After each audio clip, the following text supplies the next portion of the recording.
Hi everyone, Gareth here. Just to let you know that if you would like to support the production of the Music Room podcast, you can. Just head to musicroompodcast.uk/support or click the link in the show notes. Okay, on with the show. Hi, I'm Gareth, a composer for TV and an audio producer for podcasts like this. Like many others, I was lucky enough to have a positive music education. I'm extremely grateful that all that support led me to what I do today. For me, the music room was that place growing up where all the musos gathered like moths to a flame, a place to be with other creative-minded people. So let's go back there and spend some time in gratitude for all the people who've helped us get started. Welcome to the music room.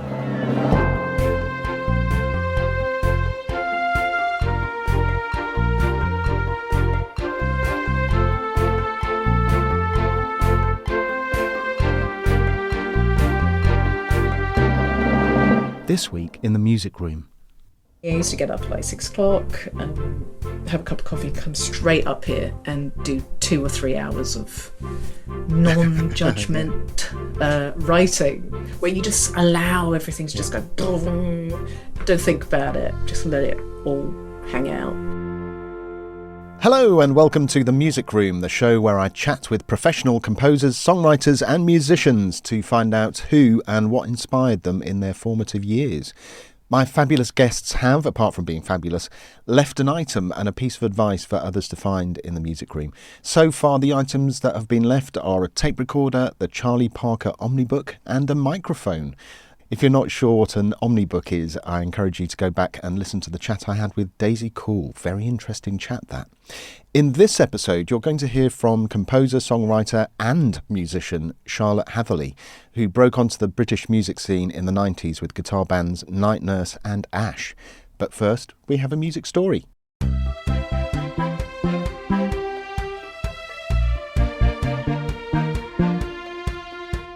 This episode's music story comes from Neil Bruce. Hi Neil.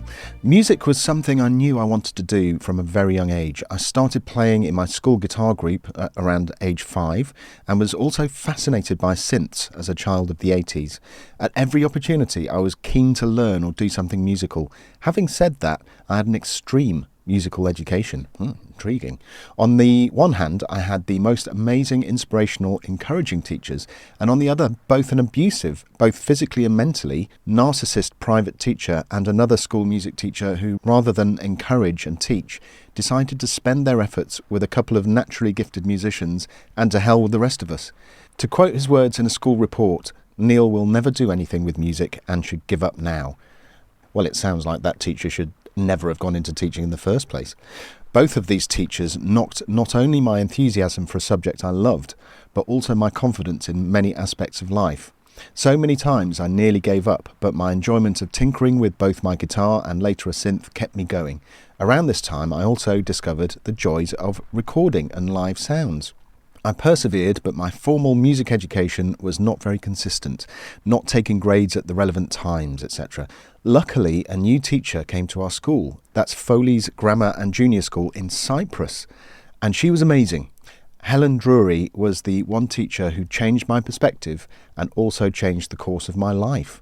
She encouraged us all, no matter where we were on our journey, to find the music that excited us and explore. She introduced me to the works of Steve Reich, John Cage, Pierre Schaeffer and Stockhausen. She enabled me to make the connection that music is sound and sound is music, and I could create music and art without being a grade 8 pianist. Sadly, when it came to doing A-levels, because I went to a small school, there weren't enough pupils to run the course. Also, only being at grade 5 and without A-level, the chances of getting into university to study music was 0. I ended up switching direction and studied acoustics, the closest thing, I thought, to music, but with access to studios and electronics. Needless to say, my entire degree was 99% maths and about 2 hours in a studio. It served me well, though, as I had an understanding of how all the gear I loved worked from a component level. Music was not going away. I was always playing in bands, writing, experimenting and recording, but I still wanted to learn more. Thankfully, due to the internet and distance learning, I was about to finally get a university education in music thanks to the Open University. Later moving on to study, thanks to a scholarship from Steve Vai, orchestration and guitar at Berklee Online. All these years later, I'm still trying, still striving, and still not giving up. And funnily enough, I ended up as a lecturer. Thank you, Neil, for sharing your music story. There's a point there where Neil mentions about the teachers who are down on him also knocked his confidence in other areas of his life. We have to be so careful, don't we? What we say to other people might feel okay to say, not that a teacher being that negative is acceptable in any way, but you never know what other people are going through, and if you're in a teaching position, you should live by that. You can be whatever you want, kids. The link to Neil's website is in the show notes and will go in the next Sound Boutique newsletter. Link is also in the show notes.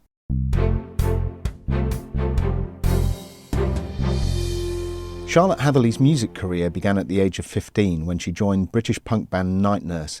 2 years later, with Ash looking for a guitarist to add to their live sound, she was hired after frontman Tim Wheeler saw her play at a Night Nurse gig. Charlotte's Ash debut was at Belfast's Limelight on 10th of August 1997, and the following week the new lineup played the 1997 V Festival in front of 50,000 people. In at the deep end then. Her recording career with the band began later that year on the single A Life Less Ordinary and continued on the album Nuclear Sounds in 1998. If you're ready, let's find out what Charlotte is up to now and let her take us back in time to find out how it all began. Oh, and don't forget, later on she'll be leaving an item and a piece of advice. I wonder what they'll be. Charlotte Hatherley, welcome to the Music Room. Hi, Gareth. Hello. So Charlotte, you joined the band at 15 and didn't look back. And we'll talk about that more, about those beginnings in a bit. You've enjoyed success with the band Ash, and, Free All Angels, what an album. And, of course, as a solo artist.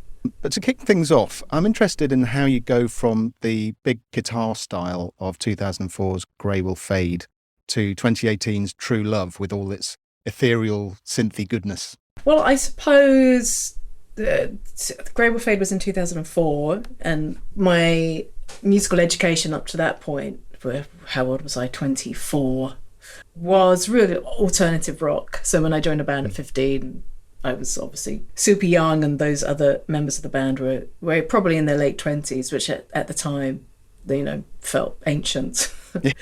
They felt like sort of adults, appropriate adults. I was a Britpop kid, but they introduced me to the Pixies, My Bloody Valentine, and Sonic Youth, and like noise rock, art rock. And then I sort of became friendly with Eric Drew Feldman through a friend of mine called Colleen, who was the bass player in the band called the Warm Jets, and she was Canadian, and she ended up marrying Eric, and Eric Drew Feldman was a member of Captain Beefheart's. One of his lineups, he was the bass player, he was the keyboard player in the Pixies and Perubu, and had produced Frank Black solo records. So I sort of became friendly with Eric, and they were based in San Francisco, and Eric had said to me, come to San Francisco and we'll make a record together, because I had just written a collection of songs that were very XTC inspired, so like melodic art, punk pop, basically. They were just songs that I'd written out, which I'd collected over the years, which were really born from my Night Nurse first band art noise days, colliding with the punk pop of Ash, which was like extremely melodic. And so through those two influences, I ended up writing Grey Will Fade, which was, I don't know, I guess it's a mixture of both, really. It's got elements of weirdness, and actually one of the songs, Stop, Morris Tepper plays guitar, and who is one of Captain Beefheart's guitar players, plays an incredibly wonky guitar solo, but then Stop is alongside a song like Kim Wilde, which is pure pop inspired, but through this mad filter. And it's interesting to me how those songs sound, because I haven't heard it in a while, and actually the rights have come back to me now, because it's such an old record. Oh, wow. The publishing's come back to me, and I'm actually going to be re-releasing it on vinyl, because I don't know if I ever did, or if I did. Wow, that was a long time ago. So I've been sort of diving back into it after not hearing it for about 15 years, and I just don't know how I wrote those songs, and I certainly couldn't. I certainly couldn't write them now. The arrangements are just insane, but I think it's an interesting collaboration between. I mean, I wrote those songs, but Eric produced them, and actually Rob Ellis, who's a great producer and was at the time best known for being PJ Harvey's drummer. Rob's gone on to produce lots of artists, but at the time he was drumming with PJ Harvey, and he came to the studio in LA for a couple of days, and that was quite huge for me. I was going to say, that sounds really exciting. It was really exciting. And I was, again, I was young. Eric and Rob are about 20 years older than me. And I think maybe at the time with Ash, yes, we'd had Free All Angels, this big success, but I was obviously still maybe viewed myself as someone who was into weird music. And I think in Eric and Rob, who I went on to make my second record with after I left Ash, I found sponsors, mentors, people who were like, actually, I think what you are writing is really interesting and really cool. Whereas within the Ash bubble, I think they were always supportive, but it was never going to be on an Ash album ever. So, which was fine. And to be honest, I didn't really have any plans to be like a solo artist. I only did it because Eric said, come to San Francisco and let's do it. I wasn't looking for anyone to put the spotlight on me. It just sort of happened that way. It's a real time capsule, a real snapshot of I guess so. things coming together. And a great thing that came out of that was my publisher. So I had a publishing deal with EMI, and they sent it to Andy Partridge from XTC, who loved it. And I went to Swindon and sat in Andy's shed in his garden, and we co-wrote some songs together, which was a really amazing thing to happen to me because I was such a big fan and have always been a fan of music that is melodically sophisticated and odd. It's just, for some reason, ticks my boxes. And how that correlates to true love, I mean, just time, I think. Time went by. And within that time, a lot happened, which, I don't know if we can talk about, but I sort of went into session world, basically, is what happened to me. I left Ash and released another solo record that collided with the record industry imploding, lost a lot of money because I'd spent a lot of money on this record. And when I left Ash, that was the end of, I was on a wage with Ash. I wasn't paid royalties. So when I left, I stopped getting paid. And so from 15 to 26, which is when I left Ash, I hadn't, I left home at 18 to join Ash. So up to that point, I just had never had a job. I'd just been either at school and living off my parents, or with Ash earning a sort of a wage as a member of the band. So then suddenly it was quite a confronting time of thinking, oh shit, streaming was starting to disrupt the record industry. And I sort of had a couple of years of trying to figure out what the hell I was going to do, and then fell into this session world and spent over 10 years being a touring guitarist for various bands. And one of those bands was Bat for Lashes. And I would say that Natasha Khan had a huge influence on opening me up to different sounds and influences. And I suppose at that time Drive, the film, was huge. There was a retro 80s synth throwback thing going on that Natasha was really into, and I suddenly got much more interested in synth sounds, kind of got bored with the guitar, felt like I was making college rock albums, which I think my third record, New Worlds, someone reviewed my third record as college rock, and I thought, oh dear, I felt like I was not doing anything particularly interesting in solo world. So I took a big break. I think there was 5 years between my last one and True Love, and went on tour with Bat for Lashes and came back sort of a bit more interested in writing music in a different way, I suppose. And a big part of that album was a collaboration with Michael Lovett from Nazca Lines, who plays in Metronomy, and he was just like a total synth wizard. And we wrote and changed my approach to songwriting from something that was very complicated and had several different time signature changes and key signature changes to writing melodic music that wasn't complicated at all. Actually, was maybe like the challenge was to make something quite a bit more stripped down and simple and see how that worked. Did it work? I don't know. Oh, I like it. I mean, it's not just the difference between the guitar and the synths, though. Like you say, the rhythms are a lot straighter, and Yeah. I love it. And I've got a friend Dan who's a synth wizard as well, and Yeah. we've collaborated on stuff. And he's got this cat synth, and it has one of the nicest bass synth sounds I've ever heard. And Ooh. I don't know if you've combined.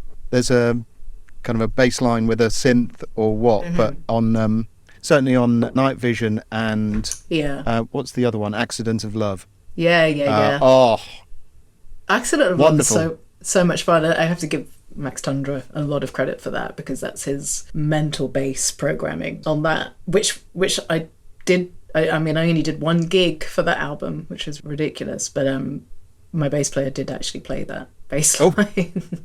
Wow. Yeah, he was amazing. And he's got a medal for it, I presume. He's got it. Yeah. So he was just showing off. He didn't need to do that.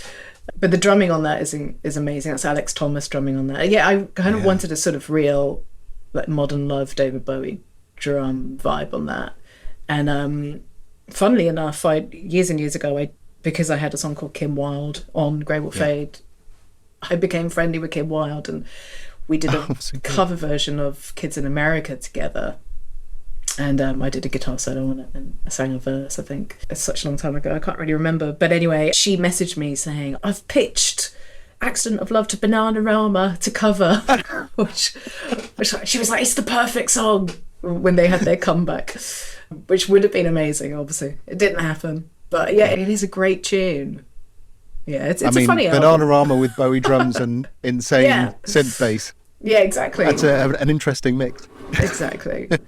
So Michael and Max Tundra, who I collaborated with, also very into, I remember at the time Michael was very much into The Lamb Lies Down on Broadway, the Genesis record, and Max Tundra is just kind of like a prog rock synth wizard himself. So even though they are quite straightforward pop songs, I think they're being made by people who are sort of into the wonkier side of things. They're not straight ahead pop songs. I'm not sure I could write straight ahead pop songs. I wouldn't be very good at it. Well, it's just not you, is it? It's not really. It's not no. Charlotte Hatherley. No. As much as I've tried. Yeah. It's not I mean, out. it's one thing I've always been impressed by is your ability to sound like you. You know, there's no mistaking someone else for you. You know, you definitely have this certain quality about your music. It's interesting you say that, because as I'm in composing world at the moment, or have been over the last few years, my biggest challenge in that world has been to find my own style. I found it a bit more challenging I've had to think about it a lot more of like, what is my sound as a composer? Because I've sort of been in music library world of late.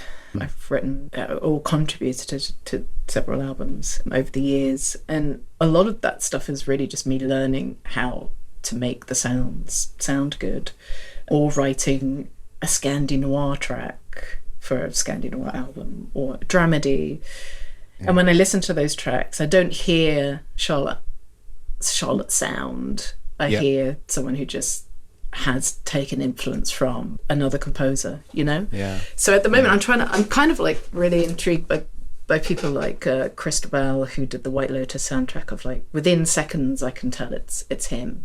He's got such an amazing sound, and I feel like I'm not quite there with my own composing yet. So I think actually bringing the guitar into my composing and out of synth world is a step towards that, because maybe after the years of sort of shunning the guitar, I'm sort of coming back to it. I'm coming back around to it, of using it a lot more. Yeah, so it's definitely part of your kind of musical identity, isn't it? Yeah. And it's a tough thing, I think, with songwriting, because it's just pure audio, isn't it? You chuck your headphones in, or you put a piece of vinyl on and you're listening. There's no other point of reference. But with soundtrack work, you are effectively telling someone else's story, so you've got to really tap into that.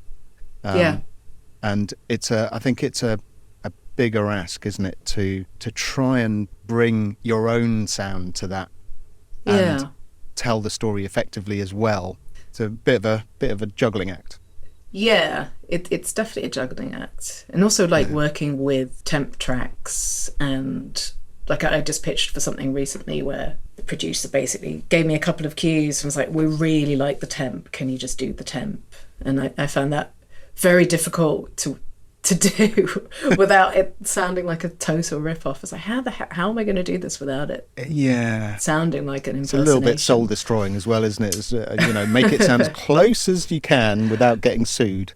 Yeah, exactly. But it's an interesting world because I was sort of interested in soundscapes and I guess the Hans Zimmer world of big synthy drones, and I'm coming away from that actually and trying to think of how I can use the guitar and actually use found sounds and bring an organic world into that more synthy world, and those combinations I'm finding a lot more interesting and with more personality. So it's just with the composing, it's something that I just feel is like such an enormous learning curve that I imagine I'll be doing it for the next 20 years. It's really a long-term way of thinking, and it's making me much more aware of my theory as well, and I really enjoy it. I really enjoy sort of breaking down the harmony, and I've got my Schoenberg Fundamentals of Music Composition book, and sort of like following those sort of, I guess I just enjoy actually, after all these years of doing everything myself, following some rules. I'm finding it quite liberating. I'm like, oh right, this is how you do it, and it works.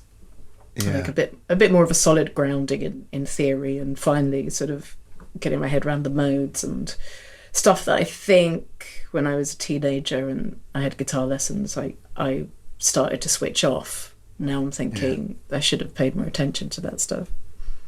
Talking about being a kid and switching off. Okay, so here we are back in time. What, Charlotte, are your earliest memories of music? Well, I'm the youngest of three, and my big sister Abigail is 8 years older than me, and then Beatrice is 3 years older than me, and they are both musicians. We were all into music. My dad is a writer, my mum is an actress, so I suppose a fairly bohemian family, and we had a piano which was our grandma's piano. So really it was just like we listened to music a lot. The Beatles, we used to sit in the car. I always think that's where my love for backing vocals and harmony actually comes from, because me and my two sisters would sit in the back and we'd sing all the harmonies with the Beatles, and the travelling Wilburys was a big one in the car, on the car journeys. So I was just always sort of exposed to music. And then my big sister, when I was 10, she went to university, and she was just very good at maths and classical music in a way that I had always really struggled with. And actually she went into film composition, and I was into sort of indie music, and then Beatrice was really into pop, so she was like into Annie Lennox and Eurythmics and Kate Bush and like, big sort of late 80s pop stuff. And I think I just took all of their influences. So Abigail would send me tapes from uni. She would get me into the Pixies, so she was into Stone Roses, and she loved the Police. And then, being with Beatrice at home, we would just listen to music together. And I suppose I sort of found my identity by being into the perfect timing, really, of early 90s, so like grunge and Rage Against the Machine, and then Britpop. But that was my thing. So I was much more indie rock, and they were slightly more glamorous. So I think a big part of my musical education was being the youngest of two sisters who were like really, really into music. Yeah, it was an exciting time actually, wasn't it? The music of the 80s, absolutely wonderful, of course, but there was a period where the dance scene was kind of prevalent, and you couldn't hear a guitar anywhere. And so for these grunge bands to explode, and the Stone Roses and people like that, just to explode onto the scene, was really refreshing. And Radiohead, Pearl Jam, Soundgarden, and all sorts of fantastic sounds. Well, I remember having MTV at school in the whatever room it was called, the recreation room, but there was a TV in the corner with MTV on it. And I never had that at home. And I wouldn't have been allowed to have watched VH1 or MTV because it was seemed to be too decadent. The irony. but it was on at school. I know, and it was like Beavis and Butthead, and I suppose like being a teenage girl and seeing Evan Dando on the front of The Enemy and Melody Maker, and so it's like, you know, I found it really like exciting. Because before that, you know, I was a Take That fan. I remember E17 played at my school, and you know, I was very much in a sort of boy pop world. And then I made like this total switch, discovered David Bowie and Evan Dando, and then along comes Britpop, where suddenly David Bowie's on the front cover of the Melody Maker with Brett Anderson, and suddenly, I think people at school used to think we used to equate David Bowie with someone like Rod Stewart, like dad music. It's like, you like David Bowie? Like, it wasn't cool. But then Britpop sort of, he was such a big touchstone for those bands, and that's collided with me joining my first band, which was kind of saved me actually, because the singer was Israeli, and she was asking me who my influences were when I answered an ad at the back of The Enemy, and I was like, I really love Blur and Oasis. And she was like, we're not Britpop. Like, absolutely disgusted. And I was like, oh, I really love David Bowie though. And she was like, okay, that's cool. So yeah, I suppose I was just like, it was such an amazing time because there was the whole American rock, Rage Against the Machine and the Lemonheads. And then there was Elastica and Blur. Like, I really loved There's No Other Way and Modern Life is Rubbish. I loved that record. And then I loved the first Oasis album when it came out. Just thought it was amazing. But I was also really, really a huge David Bowie fan, and through Bowie was very interested in, I guess, all of his influences, because if you like David Bowie, there's a doorway to Velvet Underground and Lou Reed and Berlin and, you know, all of that stuff. So I was just like wide open to receive, basically. Yeah. And, you know, in terms of your musical education, did you receive lessons for instruments? I had piano lessons, which I was not particularly interested in. And then my school had like a Saturday morning music club where I started off playing the drums. I really loved playing the drums, but I was never going to get a drum kit. It was like before electronic drum kits. And my sister had left me her guitar when she went to university, so I had taught myself a bit of guitar already. So I got guitar lessons. And so my teacher, a guy called Bob Ash, a really nice guy, and I just took to it like really well. I just loved playing the guitar, and I was good at it. And I think, you know, that's the thing. I think once you find something that you're good at and someone says, you're really good at this, I think that's all you need as a teenager. Because I don't think I felt like I wasn't really interested in anything but music. So that was good. That was an important, because with piano I liked it. I was okay at it, but I wasn't great at it. I think I always had that thing of like, if I'm not going to be the best, then there's absolutely no point in doing it. I was quite ambitious at the time, and in fact in primary school I was really into football.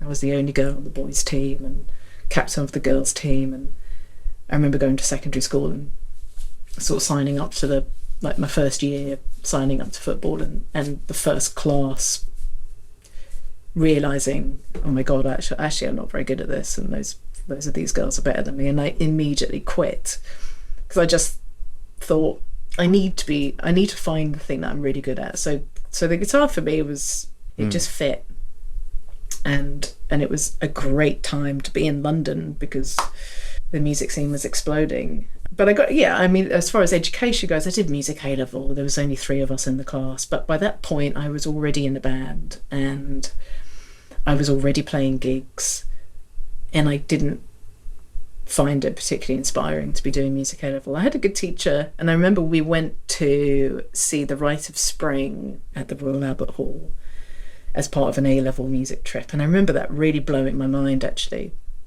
I loved it. I found that really exciting, But that was the only real thing I responded to, I guess. I think in my mind, I was like, well, I'm already in the band, I'm already doing gigs, and I was sort of, struggling to stay awake during the classes. I was also like, at that age, 15 and 16, my parents were separating. My parents actually separated when I was 16. So I feel like the whole time I was quite off the leash, right, so to speak. And so I was really I was rehearsing at this place called the Fortress in Angel. I lived in Chiswick. I grew up in Chiswick, so I would travel from Turning Green with my huge guitar up to the Barbican and rehearse who knows how many nights a week, I can't remember, but weekly we'd rehearse, and then pretty much every weekend we'd have a gig because there were just so many venues. Dublin Castle, the Monarch, Hope and Anchor, just every venue, the Electric Ballroom, Putney Half Moon, and every venue you could think of, we would play. The Barflies. And I was, I would use the school library to make our flyers, and I kind of saw school as, I don't know, somewhere to go. I liked school. I liked my teacher. I thought she was cool. She used to come to my gigs. It was very supportive, and I had good friends, but I think in my mind I was You'd already checked out kind of thing. I just want to do the... I checked it out. I wanted to do the band thing, and also nobody really... I would skip school. I started to skip school when it came to my A-levels, because also as I was doing my A-levels, I knew I was joining ASH, so there was literally no incentive to do anything. And the school would send letters to home saying, Charlotte's not really being in, and I would intercept them.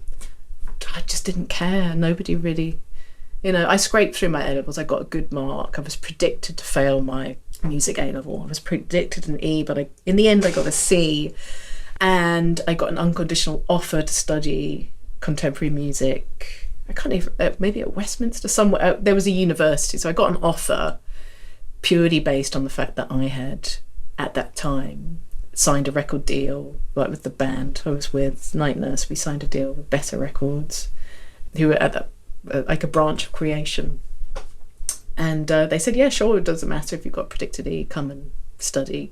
So again, that was another reason I was like, wow, I've got the band, I've got an unconditional offer, I don't really need to put much effort into this. It was a crazy time that I look back on, and there was a lot going on in my life at that time, and I think the band really was the most important thing that I had. It meant a lot to me. So, in a way that you look back on those years as a teenager, as a lot of people do, as the time where, I don't have that love affair with music that I used to, that intensity. It was so strong, all consuming at the time, and I was, really, and even to the point where there are certain Bowie albums that I struggle to listen to now, because not struggle to listen to, but I'm just it is of that time, and it just doesn't resonate with me in the same way, which is quite sad, really. But I think that's just life, especially when your whole career has been the music industry. You can't sustain that intensity, can you? Without changing, without adapting, and because as you've kind of touched upon, as you grow older, you do change as a person. So to expect yourself to be still making Grey Will Fade 20 years later, Yes, exactly. Exactly. It shouldn't happen. You should have moved on. You should have evolved. Yes. Yeah. Yes, exactly. Fantastic. Well, Charlotte, I'm asking each guest to leave an item that helped them become who they are today, and a piece of advice for anyone wanting to get into the music industry. What item would you like to leave in the music room? Yes, I was thinking about this. I have a book, which I shall put up here. It's called Where the Heart Beats by Kay Larson. Its tagline is John Cage, Zen Buddhism, and the Inner Life of Artists. So it kind of focuses on John Cage and the Cagean revolution. And I found it really helpful because in my long and winding career, there's so many ups and downs. And I suppose having parents who, like my dad's 80 and he still writes. My mum's 79 and she still goes to auditions. And, 9 times out of 10 doesn't get them. And so I think for me, I've never had that. No one's ever said to me, you shouldn't do this or you should give up. So I think, and also my mental outlook has always been like, this is something I do like forever, which I think for female artists is a tricky thing to navigate, because of course there's always that pressure of, I turned 20 and I thought, oh, I'm so old. Turned 30 and I said, I'm so old. And now I'm turned 40 and by this point I'm much more accepting of it. And this book has really helped me to look at the journey of being a musician and see that really it's a long game. And of all the moments where I have struggled, not so much struggled, but there's always moments in everyone's career where they think, I don't know if I want to do this anymore, or where, you hit a brick wall. And I read this book at one of those moments. I'd had quite a tough couple of years, and it really, really helped me and changed my perspective. And a big part of that was this approach, the Zen Buddhist approach of non-judgment. The idea of like, whatever you do is neither good nor bad. And some people really struggle with this concept, but I found it helpful to relieve yourself of the pressure. And I think I had a problem with perfectionism. I looked at other musicians and struggled to appreciate or enjoy friends' success without reflecting it back on my own so-called success. It's kind of got to a place where I'd stopped really enjoying making music because I was so hard at myself and I didn't like what I was doing, and everything was... It's funny now that I have a baby, because I look back on that and think, oh my God, how self-centered and wonderful to have so much time to be thinking about yourself so much. The ego of the artist, because now I'm like, God, I'd love to spend that much time worrying about my own art. Anyway, I read this book and it really helped me to take the judgment out of everything that I was doing and to tame the perfectionism, which I think is a curse. Perfectionism is not a good thing to have. And to appreciate the process and also to see this as something that is not a journey that doesn't end. And it's something that I really wish I had taken on board when I was younger. And I do teach. I teach at the Institute of Contemporary Music and Performance in Kilburn. I teach a sort of a BA in film, TV and media, which has been amazing. I've really enjoyed teaching, and John Cage was a fantastic teacher, and he had written these 10 rules for students and teachers, and I find these really helpful as well. And I would encourage, I put them up on my wall to remind myself. And one of the things is nothing is a mistake. So there's no win and no fail. So this comes into this idea of non-judgment, which he connected with Zen Buddhism. And also this idea of do not create and analyze at the same time, which is something that I've really taken on board as well. So when I'm writing, whatever I'm writing, whether it's a solo record or a piece of music library or a pitch for a TV or whatever, the separation of the process. So what I used to do would be get up super early. I'm much more of a morning person.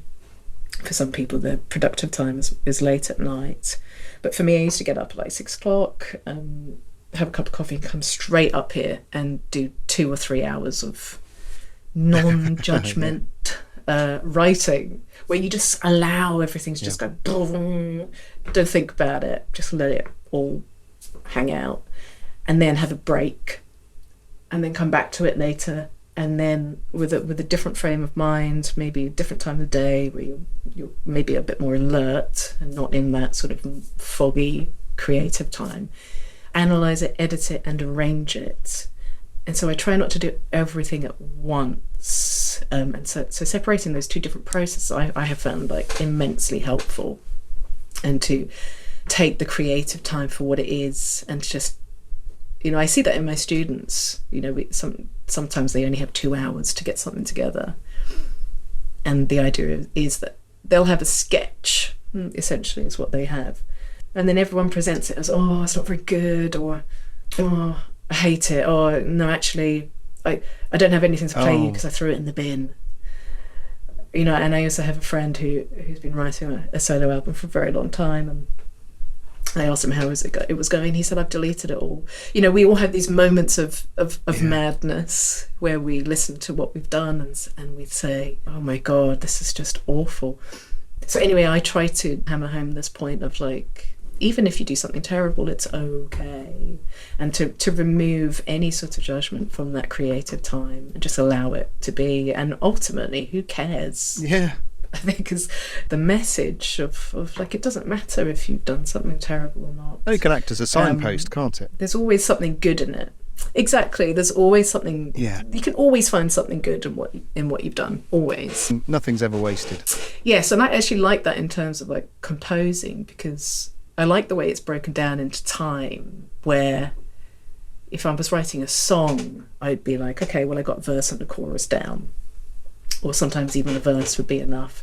But with composing, and I got 20 seconds of good music today, which seems, in the grand scheme of things, doesn't seem like a lot, but actually sometimes that like a minute worth of music is a lot. And so really looking at music as, I suppose, breaking everything down into much smaller chunks of time, where the time scale is not as fast as I thought it was when I was 20. I wish I'd known that.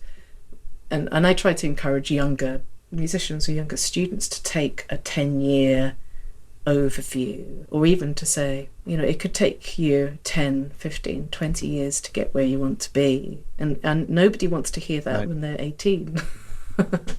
It's a hard lesson to learn, but for me personally, I found that very liberating to look at music like that, of like, it's not a one night stand, you know, this is a long term relationship that takes work, you know, and sometimes you need to go to couples therapy.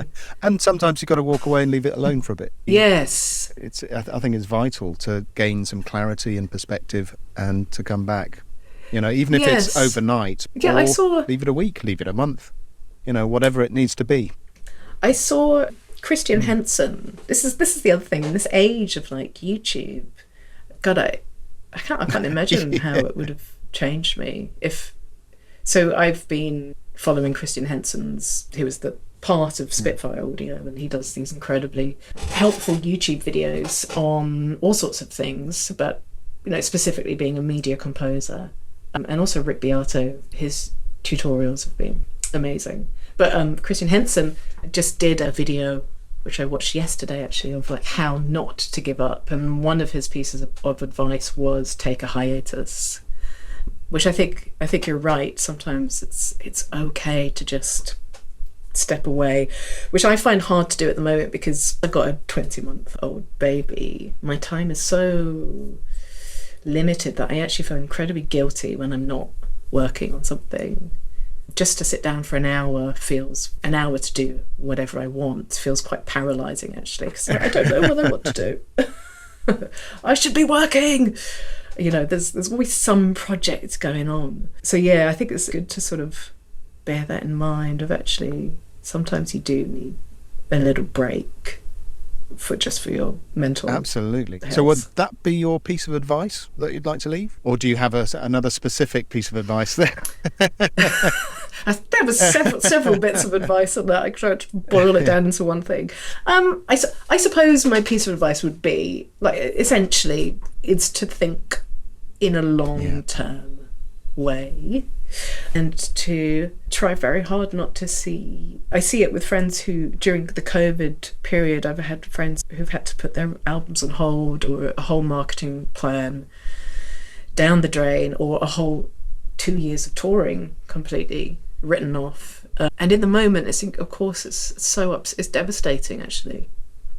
But of course, 2 years go by, and now they can rebook their shows. And I think in the moment, and I've this has happened to me so many times, you're like, this is devastating. My career's never going to recover. And how am I going to get over this? And of course you always do. And it's just that feeling of like short-termism, which is a very human condition. It's really hard for us to look at the bigger picture. But I think it's just an approach that has helped me in my like late 30s, essentially, where I had been touring. I'd been a session musician for about 10 years and was approaching 39. And I thought, well, if I'm going to have a baby, I better get on with it.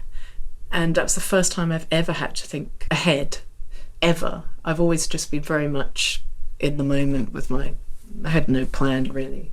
And then it forced me to really think about what I wanted to do. And I wanted to be a composer and I wanted to have a family, and that meant not touring. And then you have to think about, okay, well, how am I going to steer my ship towards what I really want? And it's very easy to be distracted in the music industry these days. Like, there's lots of things that I can do, but I think sitting down and actually figuring out the plan is incredibly helpful. Of like, okay, well, this is where I want to get to. It's going to take me 5, 6, 7, 8, 9, 10 years, however long. And all these other things, like touring, takes me away from that. So what can I do that's going to, steer my ship towards that particular star? And so I found the long-termism incredibly helpful to think of it in that way. So that would be advice I would have loved to have heard when I was younger. And then also I would leave this book because I think it's extremely helpful.